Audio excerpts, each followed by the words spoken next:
हज़रत इमरू बिन अलास रज़ी अल्लाह अन्हा अपने चंद आदमियों के साथ दरियाए नील की तरफ चल पड़े। वो इस कुर्बानी को हर हाल में रुकवाना चाहते थे।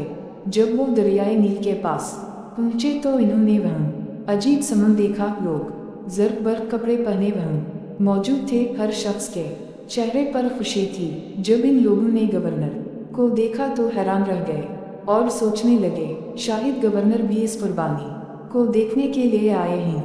हज़रत इमरू बिन अलास रज़ी अल्लाह अन्हा ने देखा कि लोग एक 15 साला लड़की को लेकर वहाँ आए हैं। उस लड़की ने ज़र्क पर लिबास पहना हुआ था। वो ज़ेवरात से लदी फंदी थी। लड़की खौफ से कांप रही थी। इसका चेहरा हल्दी की तरह जर्द हो रहा था। लड़की लड़खड़ाते कदमों से आगे बढ़ रही थी। वो लरजती कांपती हुई लोगों के हमराह दरिया के किनारे पर पहुँच कर रुक गई। उसने मुड़कर अपने बूढ़े बाप की तरफ देखा। बाप की आंखों में आंसू थे। वो मजबूर था। लोग उसकी बेटी को घसीट कर मौत के मुंह में धकेल रहे थे। वो कुछ नहीं कर सकता था। अपनी बूढ़ी आंखों से बेटी को मौत के मुंह में जाते हुए देख रहा था। लड़की की मां तो गम से निढाल हुई जा रही थी।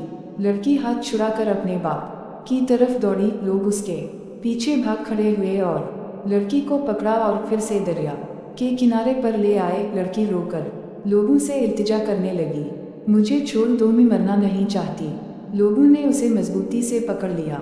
अब हज़रत इमरू बिन अलास रज़ी अल्लाह अन्हा के सब्र का पैमाना लबरेज हो चुका था। वो जल्दी से आगे बढ़े और लड़की को उन लोगों की कैद से छुड़ाते हुए बोले, ये सब किया है, तुम इस लड़की को क्यों हलाक करना चाहते हो?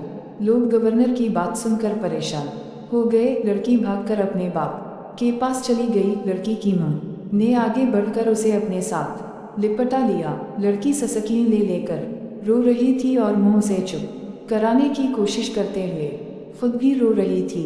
लोगों ने कहा, ए अमीर, दरियाए नील खुश्क हो चुका है। वो हर साल एक इंसान की कुर्बानी मांगता है। यह सुनकर हज़रत इमरू बिन अलास रज़ी अल्लाह अन्हा ने नागवारी से लोगों की तरफ देखा। फिर पूछा, क्या हर साल ये दरिया इस तरह खुश्क हो जाता है? लोगों ने जवाब दिया, हम हर साल दरियाए नील इस तरह खुश्क हो जाता है, और जब ये खुश्क होता है तो हम एक इंसानी जान की कुर्बानी देते हैं। इसके साथ दरिया का पानी बढ़ना शुरू हो जाता है और देखते ही देखते दरिया में तूफान आ जाती है।